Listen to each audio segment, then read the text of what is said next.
आज बताते हैं बहुत खुशी हो रही है कि आज ये माननीय प्रधानमंत्री नरेंद्र मोदी जी हमारे चंपारण की धरती पर आज आए हुए हैं। तमाम यहाँ पे दर्शन देखने के लिए मोदी जी के आए हैं। चलिए कुछ दर्शक से कुछ खास बातचीत करेंगे। आखिर इतना गर्मी में इतने ताव में चल करके हमारे मोदी जी को देखने के लिए आए हैं। आखिर की मोदी जी क्या किए, क्या खास है मोदी जी में, इतना दूर से चल करके हमारे मोदी जी के पास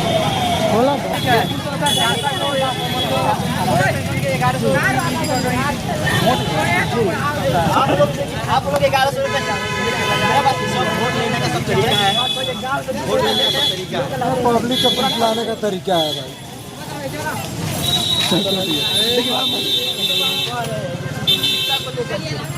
मोदी जी पूरा पेंशन को लेकर 500 की जगह 1100 की जगह 1500 कर रहा है। ये शिक्षा नहीं होना चाहिए बिहार में। सबसे बड़ी बात है बिहार में पिछले 20 साल से पेंशन युग की सरकार, ठीक है। शिक्षा और स्वास्थ्य दो चीज़ को लोग खा गए। शिक्षा खा गए, प्राइमरी स्कूल में टीचर भर लिए आप जानते हैं। स्वास्थ्य खा गए, क्यों खा गए, खुद स्वास्थ्य विभाग से हैं। आज ये बहुत सारे वैकेंसी खाली है ना। लोग 200-100 पर जाके काम कर रहे हैं। वो क्या काम करेंगे, किसी की कोई जिम्मेवारी नहीं है। आगे जाइए तो डॉक्टर नहीं है। हम जानते हैं वहाँ का जो पैरामेडिकल होता है वो दवा लिख के देता है, हम बता सकते हैं। हम मतलब हम मिले हुए बहुत लोग मेरे दोस्त ही हैं, कुछ कह नहीं सकते हैं। तो बहुत सारी बात है कि शिक्षा और स्वास्थ्य को षड्यंत्र सहज कर दिया गया। अगर मूर्ख रहेगा देश तो भीड़ लगाएगा, है ना, झंडट होएगा देश, है ना। ये 1100 बिहार पेंशन कर देना, ये कर देना चाहिए, अच्छी बात है। मुझे सम्मान होना चाहिए।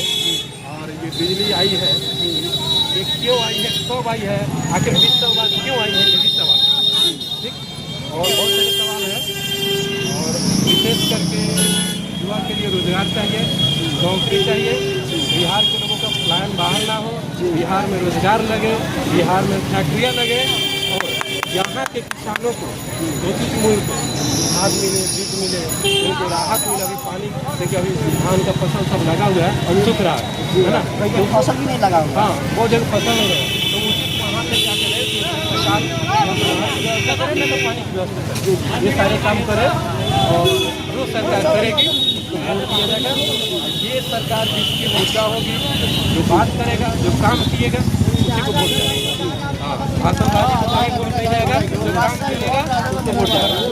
मान के चलिए कोई भी अगर लड़का कि अगर शिक्षित हो जाता है, फैक्ट्री में बिहार में लग जाता है, तो बाहर भी नहीं जाता है, वही पैसा अपना घर में बचा के रखता है।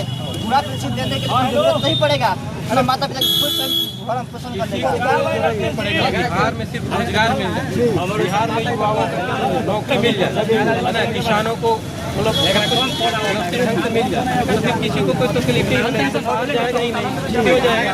यहाँ भी कोई फैक्ट्रियाँ नहीं लग रही है, फैक्ट्री लग जाए कोई नहीं जाएगा बाहर, सब लोग बिहार में रहेंगे, बिहार का पैसा बिहार में रहेगा, सारा लोग पछाड़ रहेंगे। माता पिता के साथ काट लेंगे, नहीं तो टेंशन रहेगा, मरने का ना कोई घटना होने का टेंशन रहेगा। शाम को अपना परिवार से शाम को आके मिलते रहेंगे।